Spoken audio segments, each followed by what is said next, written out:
آزمائش ایسی ہے کہ فرمایا وَلَنَبْلُوَنَّكُمْ، ہم ضرور ضرور تمہیں آزمائیں گے۔ مختلف حالات سے آزمایا جاتا ہے، کسی کو دے کے آزماتے ہیں، کسی سے لے کے آزماتے ہیں، مختلف آزمائشیں ہیں، مگر آزمایا ہر انسان جاتا ہے۔ کوئی بھی انسان ایسا نہیں کہ جس پہ آزمائش اس دنیا میں نہ آئے۔ اس لیے ہمارے اکابر نے کہا کہ دنیا کام کی جگہ ہے، قبر آرام کی جگہ ہے، اور جنت انعام ملنے کی جگہ ہے۔ دنیا کام کی جگہ ہے، ہم یہاں کام کے لیے آئے ہیں۔ لَقَدْ خَلَقْنَا الْإِنسَانَ فِي كَبَدٍ، تحقیق ہم نے انسان کو مشقت اٹھانے کے لیے پیدا کیا، آرام کے لیے دنیا میں نہیں آئے۔ آج ایک عجیب مسکنسیپشن یہ ہو گیا ہے کہ ہم سمجھتے ہیں کہ اچھی زندگی وہ جس میں کوئی پریشانی ہو ہی نہیں۔ یہ کیسے پاسبل ہے؟ بھئی دنیا میں تو پریشانی ہوگی، یہ الگ بات ہے کہ انسان دین کے لیے پریشان ہو یا دنیا کے لیے، ہونا تو پڑے گا۔ وہ جگہ جہاں کوئی پریشانی نہیں اس کا نام جنت ہے، اور ابھی تو جنت نہیں پہنچے، لہذا دنیا میں یہ توقع کرنا کہ کوئی پریشانی نہ ہو یہ پاگلوں والی بات ہے۔ ایک انسان دریا کے اندر ہو اور کہے جی کہ پانی ہے جسم کو گیلا کر رہا ہے، بھئی پانی ہوگا دریا میں رہتے ہوئے؟ یہ دنیا یہ پریشانیوں کا دریا ہے، ہر بندے کو کوئی نہ کوئی تو پریشانی ہوگی صحیح۔ دری دنیا کسے بے غم نہ باشد، دری دنیا کسے بے غم نہ باشد، اگر باشد بنی آدم نہ باشد۔ اس دنیا میں کوئی بھی بے غم نہیں، اگر کوئی ہے تو پھر وہ بنی آدم نہیں ہے۔ گائے بے غم ہو سکتی ہے، بھینس بے غم ہو سکتی ہے، بکری بے غم ہو سکتی ہے، بندہ تو بے غم نہیں ہو سکتا، اس لیے کہ کچھ نہ کچھ تو اس کو پریشانی لاحق رہے گی۔ ہاں کچھ لوگ دین کو اپنا غم بنا لیتے ہیں، پھر اللہ دنیا کی پریشانیوں سے ان کو بچا لیتے ہیں، اور جو دین کو غم نہیں بناتے پھر اللہ ان کو دنیا کی پریشانیوں میں ڈبو دیتے ہیں۔ ایک ختم نہیں ہوتی دوسری اوپر سے، دوسری ختم نہیں ہوتی تیسری اوپر سے، جیسے تسبیح ٹوٹے ایک کے بعد دوسرا دانہ گرتا چلا جاتا ہے، ایسے ان پر پریشانی آتی چلی جاتی ہیں۔ لنگوٹ باندھ کے نکلتے ہیں روز گھر سے کہ ہم بس اس پریشانی کا حل نکال لیں گے، ایک حل نہیں نکلتا دوسری اوپر سے آ رہی ہوتی ہے۔ تو دنیا میں تو یہ معاملہ ایسے ہی چلے گا، اس کا انتظار رہنا چاہیے کہ کچھ نہ کچھ تو دنیا میں انسان کو معاملہ پیش آئے گا۔ ہاں فرق یہ ہے کہ جو دین کو غم بنا لیتے ہیں ان کے اوپر ظاہر میں تو پریشانی ہوتی ہے، ان کا دل پریشان نہیں ہوتا، دل پرسکون ہوتا ہے، اور جو دنیا میں لگتے ہیں ان کا دل بھی پریشان ہو جاتا ہے۔ اس کی مثال یوں سمجھیں، آندھی میں ایک آدمی باہر کھڑا ہے، آپ دیکھیں اس کو تھپیڑے لگ رہے ہوں گے، مٹی پڑ رہی ہوگی، اس کا حال برا ہوگا آندھی کی وجہ سے، اور ایک آدمی شیشے کے بنے ہوئے کمرے میں بیٹھا ہے، وہ باہر کا سارا تماشا دیکھ رہا ہے، دیکھنے میں اس کے ارد گرد بھی وہی آندھی ہی چل رہی ہے، مگر اس کے اپنے اوپر اس کا کوئی اثر نہیں ہوتا، وہ سکون سے بیٹھا ہوتا ہے۔ تو دین کی زندگی گزارنے والوں کا یہی حال کہ ارد گرد تو پریشانیاں نظر آتی ہیں، ان کا دل پریشان نہیں ہوتا۔ اس کو کسی شاعر نے یوں کہا، طوفان کر رہا تھا میرے عزم کا طواف، طوفان کر رہا تھا میرے عزم کا طواف، دنیا سمجھ رہی تھی کشتی بھنور میں ہے، تو کشتی بھنور میں نہیں تھی، طوفان طواف کر رہا تھا۔ تو جو دین کا کام کرنے والے، اللہ کے راستے پہ چلنے والے، اللہ کو راضی کرنے والے لوگ ہوتے ہیں، پریشانیاں باہر ہوتی ہیں، ان کا دل پریشان نہیں ہوتا، اور جو دنیا کے پیچھے لگتے ہیں ان بیچاروں کا دل پریشان، وہ پتہ نہیں، دین والے تو ایک دفعہ مرتے ہیں پوری زندگی میں، اور دنیا والے بیچارے روز مرتے ہیں اور روز جیتے ہیں، روز مرتے ہیں روز جیتے ہیں، یہی ان کی زندگی ہوتی ہے۔ اس کی مثال یوں سمجھ لیجئے، آپ ایک کھڑکی میں سے دیکھ رہے ہیں کہ دو آدمی باہر ہیں اور دونوں ٹیشو پیپر سے اپنے آنکھ کا پانی آنسو صاف کر رہے ہیں، ایک نے بھی ٹیشو گیلے کر دیے، دوسرے نے بھی ٹیشو گیلی کر دی۔ اب دیکھنے میں تو کیفیت ایک جیسی ہے دونوں کی، مگر فرق ہے، فرق یہ ہے کہ جو پہلا تھا اس کا بیٹا فوت ہو گیا تھا، اور جوان بیٹے کی وفات پہ وہ غمزدہ تھا، دل پریشان تھا، آنسو ٹپک رہے تھے، ٹیشو کو وہ گیلا کر پا رہا تھا، یہ اس کی مثال ہے۔ اور ایک دوسرے صاحب وہ بھی ٹیشو سے اپنے آنکھوں کا پانی صاف کر رہے تھے، انہوں نے بھی ٹیشو گیلے کر دیے۔ یہ کون تھا؟ یہ صاحب وہ تھے جو فروٹ چاٹ بیٹھے کھا رہے تھے اور سپائسی فروٹ چاٹ تھی. اب یہ سی بھی کر رہے تھے اور آنکھوں کا پانی بھی صاف کر رہے تھے اور ایک پلیٹ کھانے کے بعد دوسری پلیٹ کا آرڈر بھی دے رہے تھے. تو اگر دیکھیں تو ٹشو تو دونوں نے گیلے کیے، مگر ایک کا دل پریشان تھا اور دوسرا اس چیز کو انجوائے کر رہا تھا. یہ فرق ہوتا ہے کہ جو دنیا کے پیچھے لگتے ہیں ان کے دل پریشان ہوتے ہیں، جو دین کو اپنا غم بناتے ہیں وہ اس غم کو بھی انجوائے کر رہے ہوتے ہیں، ان کو اس غم میں بھی مزہ آ رہا ہوتا ہے. اس لیے نبی علیہ السلام نے ارشاد فرمایا من جعل الہموم ہما واحدا، جس نے اپنے تمام غموں کو ایک غم بنا لیا، ہم الآخرہ، آخرت والا غم، کفاہ اللہ ہم الدنیا، اللہ دنیا کے غموں سے اس بندے کو نجات عطا فرما دیتا ہے. اور ایک حدیث مبارکہ میں کہ نبی علیہ الصلوۃ والسلام نے ارشاد فرمایا اللہ تعالیٰ کسی بندے پر دو غم اکٹھے نہیں کرتے اور کسی بندے پر دو خوشیاں اکٹھی نہیں کرتے. اگر تو دنیا میں غم زدہ رہا آخرت کے غم کی وجہ سے تو اللہ آخرت کی خوشیاں عطا فرما دیں گے، اور اگر دنیا میں عیاشی کی، مزے اڑائے، کوئی غم نہیں، اکھونا مٹاٹا، تو پھر کیا ہوگا؟ اللہ تعالیٰ آخرت میں اس کو غموں میں الجھا دیں گے. دو میں سے ایک غم تو بندے کو برداشت کرنا ہی ہوگا. ہاں قیامت کے دن جب پل صراط سے گزر کے انسان آگے جائیں گے، جنت کا دروازہ دیکھ پائیں گے، پھر کہیں گے الحمدللہ الذی اذھب عنا الحزن، سب تعریفیں اللہ کے لیے ہیں جس نے ہمارے اوپر سے حزن اور غم کو ہٹا دیا. پھر غم ہٹ جائے گا، پھر اس کے بعد کبھی غم نہیں ہوگا انسان کو. اس سے پہلے تو غم ہے ہی صحیح. چنانچہ ایک بزرگ تھے، ان سے کسی نے پوچھا کہ حضرت مجھے یہ بتائیے کہ دین پہ لگا ہوا کون ہے؟ دین پہ لگا ہوا کون ہے؟ انہوں نے فرمایا بھئی دین پہ لگا ہوا وہ ہے جس کو لگی ہوئی ہے. دین پہ لگا ہوا کون ہے؟ جس کو لگی ہوئی ہے. لگی ہوئی کا کیا مطلب؟ جس کو فکر لگی ہوئی ہے، جس کو غم لگا ہوا ہے، کڑھن ہے جس کو لگی ہوئی. کس کی؟ دین کی. چنانچہ مومن کو اس دنیا میں چند غم ہر وقت ہوتے ہیں. سب سے پہلا غم کہ نیکی چھوٹ جانے کا غم، تکبیر اولیٰ نہ رہ جائے، تہجد نہ مس ہو جائے، میں فلاں محفل میں جانے سے کہیں دیر نہ ہو جائے، میرے معمولات نہ قضا ہو جائیں. تو نیکی چھوٹ جانے کا غم، یہ بھی فکر ہوتی ہے ہر وقت کی. اس لیے سوتا بھی ہے تو اٹھنے کے وقت کا اس کو پہلے سے احساس ہوتا ہے کہ اتنے بجے مجھے اٹھنا ہے اگر میری نماز کی تکبیر اولیٰ کی حفاظت مجھے کرنی ہے. چنانچہ ایک بزرگ تھے، ایک رات ان کی تہجد قضا ہو گئی. اتنا غم تھا کہ انہوں نے بقیہ پورا سال نفلی روزے رکھے اس تہجد کی قضا کے کفارے کے طور پر کہ میری تہجد کیوں قضا ہوئی. سیدنا امیر معاویہ رضی اللہ تعالیٰ عنہ ایک مرتبہ سفر سے واپس آئے، بہت تھکے ہوئے تھے. اللہ کی شان، انسان تھکا ہوتا ہے تو پھر بے سدھ ہو کے سو جاتا ہے. ایسی گہری نیند تھی کہ اس دن تہجد قضا ہو گئی. تو جب آنکھ کھلی تو اتنا روئے، اتنا گڑ گڑائے اللہ کے سامنے کہ آج سفر کی تھکان کی وجہ سے میری تہجد قضا ہو گئی. تہجد فرض تو نہیں ہے، مگر اللہ والے جو اللہ کی محبت میں ڈوبے ہوتے ہیں وہ ایسے ہی اہتمام کرتے ہیں جیسے عوام الناس فرض نماز کا اہتمام کر رہے ہوتے ہیں. تو بہت روئے. خیر اللہ کی شان، کچھ عرصے کے بعد پھر ایسا ہی معاملہ ہوا.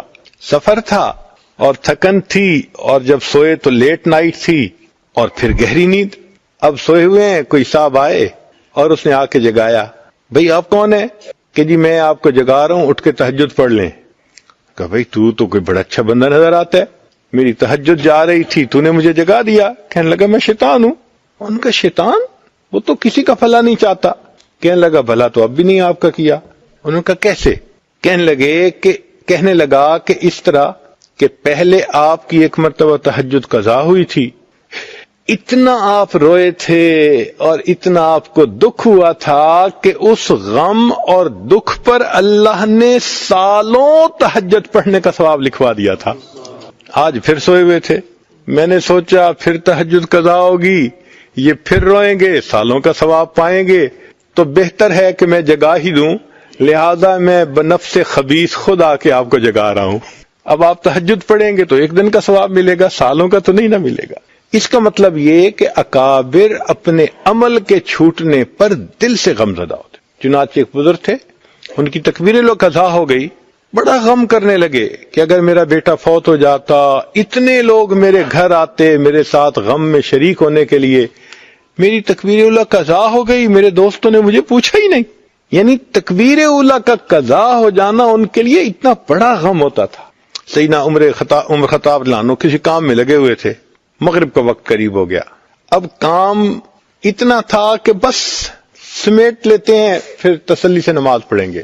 اب وہ کام کو سمیٹتے تھوڑا سا ٹائم لگ گیا، یوں سمجھے کہ وقت ہونے کے آدھا گھنٹہ بعد جیسے ہوتا ہے۔ اب سنت تو یہی ہے کہ مغرب جیسے ہی ہو جلدی پڑھ لینی چاہیے۔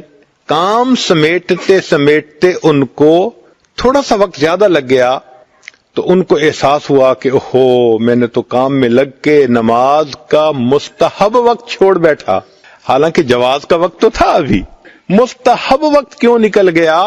اس بات پر عمر الخطاب نے 2 غلاموں کو آزاد کیا کہ اے میرے اللہ، مجھ سے کوتاہی ہوئی کہ سنت وقت کی بجائے میں نے تھوڑا سا تاخیر کر کے مغرب کی نماز پڑھی، اس پر میں 2 غلاموں کو آزاد کرتا ہوں۔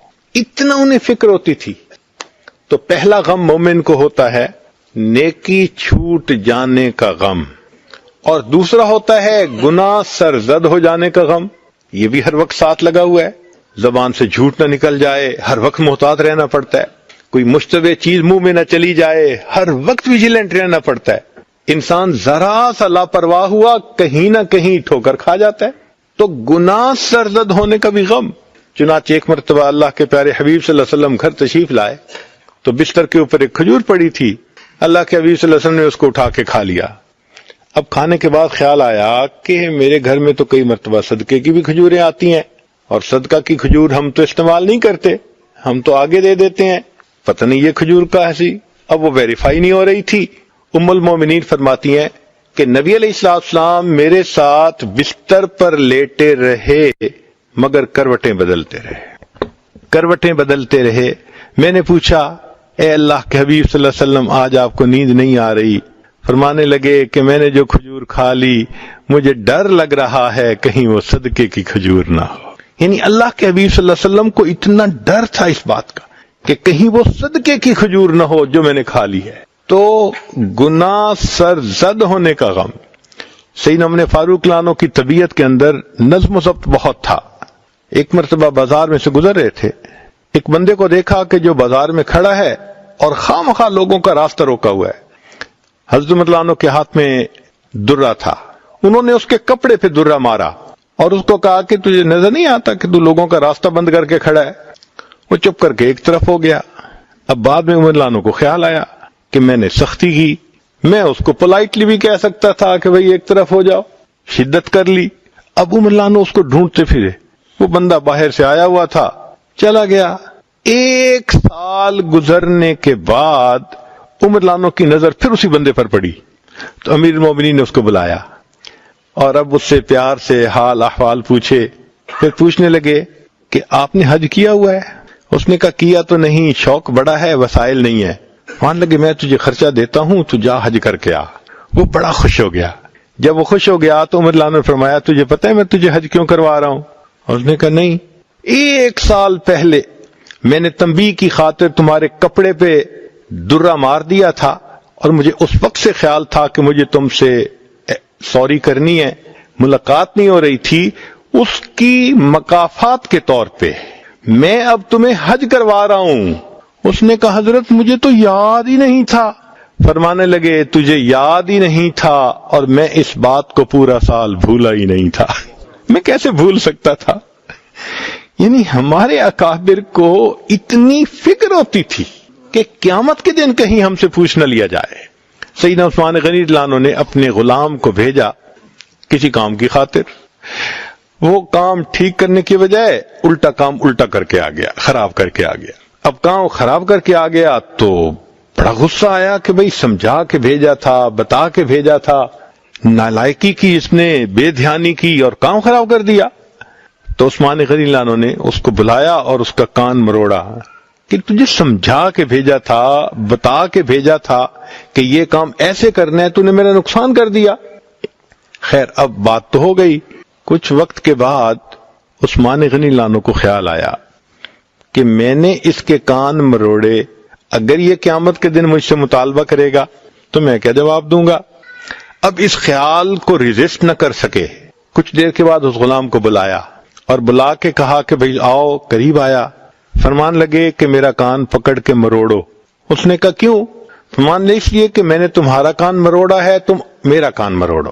اس نے پہلے تو ذرا جھجک گیا، فرمان نہیں، جھجکنے کی ضرورت نہیں ہے، میں نے ایک عمل کیا ہے نا، تو سیم عمل میرے ساتھ کر لو۔ چنانچہ اس نے کان مروڑا۔ جب وہ کان مروڑ رہا تھا، عثمان غنی لانو فرمانے لگے اور زیادہ اس کان کو مروڑ لو، میں قیامت کے دن جواب دینے کے قابل نہیں ہوں۔ یہ ہمارے اکابرین کا حال تھا کہ ہم سے دنیا میں کوئی کوتاہی سرزد نہ ہو جائے۔ ایک تیسرا غم ہے ہر مومن کو لگا ہوا، اس کو کہتے ہیں نیک اعمال رد ہونے کا غم۔ اب ہم نے نماز تو پڑھی، لیکن کیا ہم نے حضوری کے ساتھ پڑھ لی؟ جیسے حدیث پاک میں فرمایا ان تعبد اللہ کأنک تراہ فإن لم تکن تراہ فإنہ یراک۔ کوئی قسمت والا ہی ہوگا جس نے اس کیفیت کے ساتھ نماز پڑھی ہوگی، ورنہ تو جیسے ہم ویسے ہماری نمازیں۔ اب اگر اس لو کوالٹی کے نماز کو اللہ کے سامنے پیش کریں تو کیا پتہ اللہ تعالیٰ قبول نہ فرمائے۔ دل میں ایک غم تو ہے نا۔ اللہ کے پیارے حبیب صلی اللہ علیہ وسلم سید الاولین والآخرین، ان کے بارے میں آتا ہے کہ انہوں نے فرمایا اے اللہ ما عبدنا کا حق کا عبادتک، ہم نے آپ کی عبادت کا حق ادا نہیں کیا جیسی عبادت کرنی چاہیے تھی۔ اگر اللہ کے محبوب صلی اللہ علیہ وسلم امام الصالحین یہ فرما رہے ہیں، امام النبیین فرما رہے ہیں کہ ہم نے حق ادا نہ کیا، تو ہماری نمازیں کیا ہیں بھائی؟ بلکہ امام ربانی مجدد ثانی رحمۃ اللہ علیہ نے تو اپنے مکتوبات میں ایک بات عجیب لکھی ہے۔ وہ فرماتے ہیں کہ کوئی شخص کتنی حضوری سے نماز پڑھنے کی کوشش کر لے، ایسی نماز پڑھ ہی نہیں سکتا جو اللہ کے شان کے مطابق ہو۔ اللہ اتنے بلند ہیں، اتنے بلند ہیں، اتنے اونچے ہیں، ہم جو عبادتیں کرتے ہیں سب اس کی شان کے پردوں سے نیچے رہ جاتی ہیں۔ وَهُوَ سُبْحَانَهُ وَتَعَالَى وَرَاءُ الْوَرَى ثُمَّ وَرَاءُ الْوَرَى ثُمَّ۔ اب یہاں ایک سوال پیدا ہوتا ہے کہ بھئی اگر ہم ایسی نماز پڑھ ہی نہیں سکتے جو اللہ کی شایان شان ہے، تو پھر ہمیں اس پر اجر کیسے ملے گا؟ اس کی بھی تفصیل سن لیجئے۔ آپ نے اپنے بیٹے کو اسکول میں نرسری کلاس میں داخل کروا دیا۔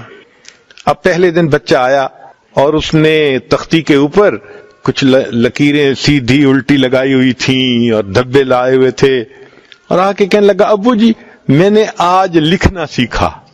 تو آپ اس کی تختی کو دیکھتے ہیں، لائنیں ٹیڑھی ہیں، لکھا ہوا سمجھ نہیں آتا، دھبے لگے ہوئے ہیں، مگر بچے کی محبت میں اس کو انکریج کرنے کے لیے آپ اس کو آئس کریم انعام کے طور پہ دیتے ہیں۔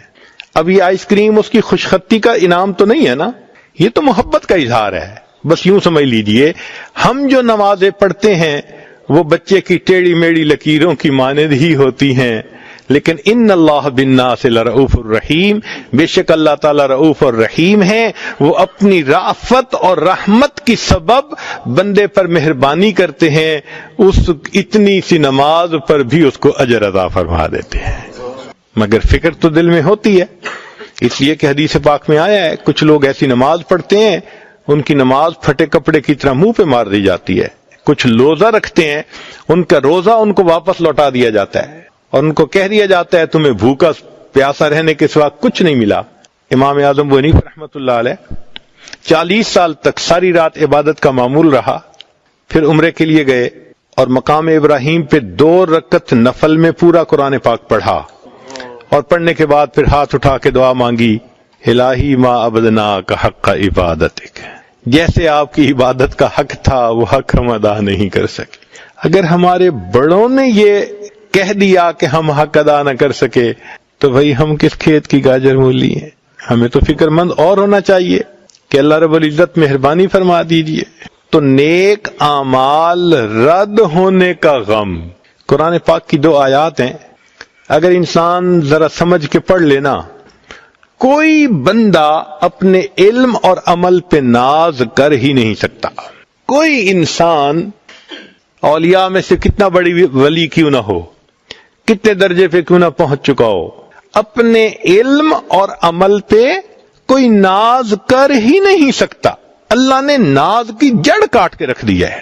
اللہ تعالیٰ اپنے پیارے حبیب صلی اللہ علیہ وسلم ان سے خطاب فرماتے ہیں کہ اے میرے محبوب صلی اللہ علیہ وسلم، لئن شئنا، ذرا شاہانہ کلام دیکھیے، کیا جاہ و جلال ہے اس کلام میں.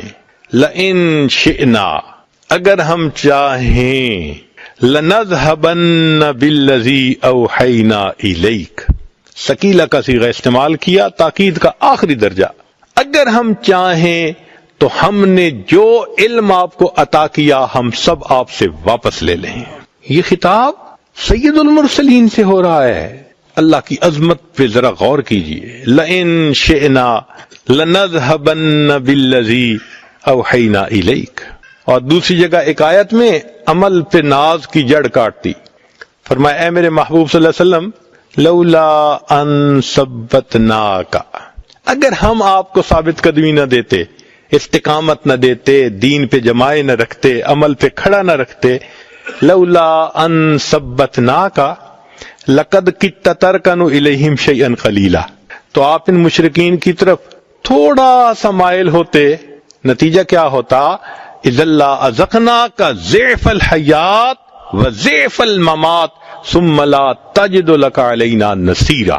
اب ان الفاظ کا ترجمہ نہیں میں کر سکتا، ہمت نہیں ہے ترجمہ. عجیب ہے یہ آیت. ہے کوئی ماں نے بیٹا جنا جو اپنے علم اور عمل پہ ناز کرے جب اللہ اپنے حبیب صلی اللہ علیہ وسلم کو یوں خطاب فرما رہے ہیں؟ تو اس لیے جو نیکی کر رہے ہیں اس کا بھی غم کہ اب اللہ اس کو قبول فرما لیجئے. کوالٹی تو اس کی ایسی نہیں ہے، بس آپ اپنی رحمت فرما دیجئے.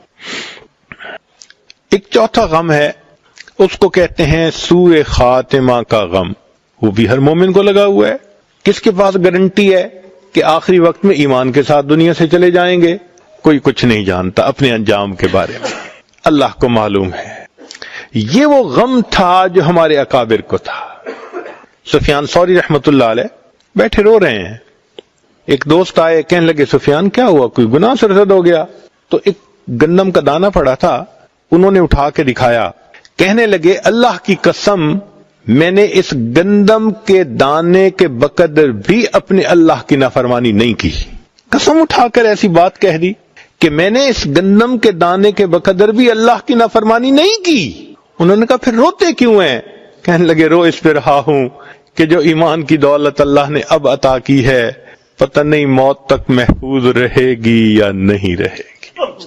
کون جانتا ہے اپنے انجام کے بارے میں؟ کتاب میں لکھا ہے کہ نبی علیہ السلام کے پاس جبریل علیہ السلام آئے اور دعا مانگنے لگے. کانپ رہے تھے. الہی لا تبدل اسمی، لا تغیر اسمی ولا تبدل جسمی. اے اللہ میرے نام کو نہ بدل دینا اور میرے جسم کو کسی اور کام پہ نہ لگا دینا. تو نبی علیہ السلام نے پوچھا جبرائیل کیسی دعا مانگ رہے ہو؟ کہنے لگے اللہ کے حبیب صلی اللہ علیہ وسلم، میں نے شیطان مردود ہونے کا منظر آنکھوں سے دیکھا.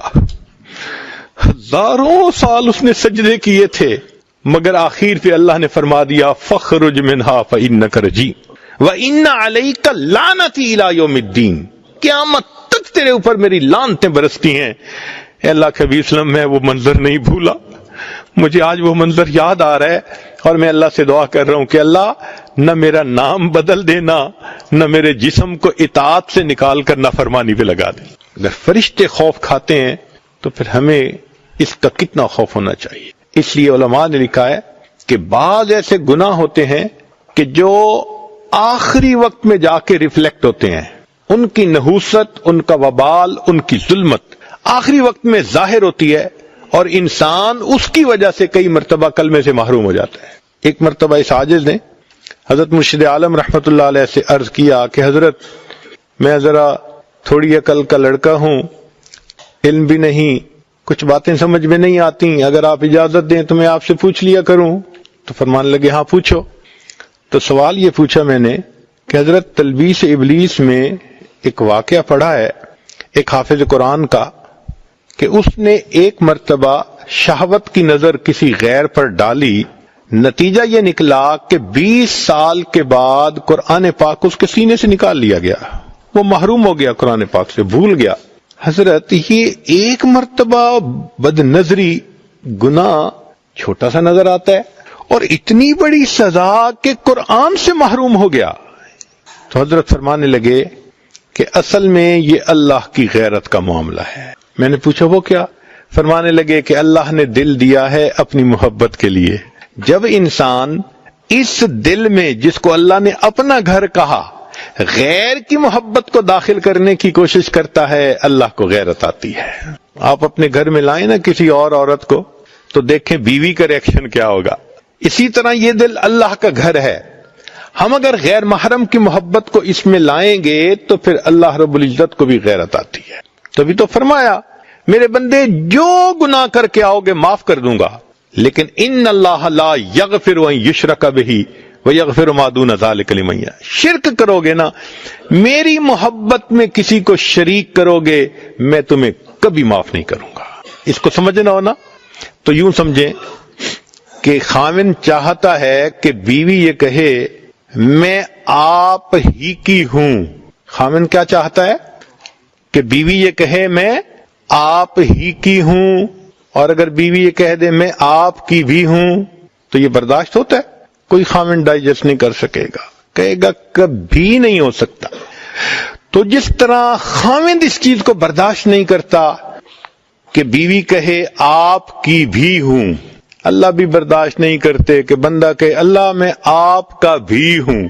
اللہ کہتے نہیں، یہ کہو آپ ہی کا ہوں۔ سب محبتیں چھوڑ دی میں نے، ایک آپ کی محبت کو دل میں بسا لیا میں نے۔ اس لیے یہ جو غیر محرم کو دیکھنا یا اس سے رابطے بڑھانا، میسیجز کرنا، فون کرنا، یہ سب مبادیات زنا ہے، اور اس کا اثر پھر موت کے وقت آتا ہے۔ اللہ بھی دیکھتے ہیں نا، کہتا تھا آئی love you I miss you, چلو ٹھیک ہے، جس سے محبت کرتے تھے اسی کے ساتھ ملا کے جہنم بھیجیں گے تجھے، المرء مع من احب۔ اللہ اپنی محبت سے محروم کر دیتے ہیں۔ یہ الفاظ کہتے ہوئے آئی لو یو ذرا غور کیا کریں، اگر یہ لفظ غیر محرم کو کہہ دیا، کہیں ایسا نہ ہو اس لفظ کے کہنے پر اللہ کہہ دے ٹھیک ہے تم مجھ سے محبت کرتے ہو، میں تمہیں اپنی محبت کی لذت سے محروم کر رہا ہوں، پھر کیا بنے گا؟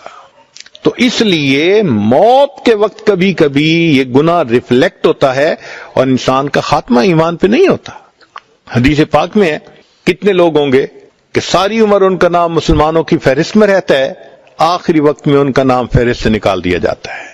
اور قرب قیامت کے بارے میں نبی علیہ السلام نے فرمایا ایسا زمانہ آئے گا یصبح مؤمنا و یمسی کافرا، صبح اٹھے گا ایمان والا ہوگا، شام سونے کے لیے بستر پہ جائے گا ایمان سے خالی ہوگا۔ ایمان کیسے خالی ہوتا ہے؟ ایسے ہی تو ہوگا۔ تو سوء خاتمہ کا غم یہ بھی ہر وقت لگا ہوا ہے، اور ایک پانچواں غم ہے جس کو کہتے ہیں اللہ کے سامنے پیشی کا غم، یہ اس سے بھی بڑا غم ہے۔ سلف صالحین کی زندگیوں کو ذرا پڑھ کے دیکھیں کہ کتنا ڈرتے تھے اللہ کے سامنے پیش ہونے سے۔ سیدنا صدیق اکبر جو فرمایا کرتے تھے اے کاش مجھے میری ماں نے جنا ہی نہ ہوتا، اے کاش میں گھاس کا تن کا ہوتا، اے کاش میں مومن کے بدن کا بال ہوتا، اے کاش میں کوئی پرندہ ہوتا۔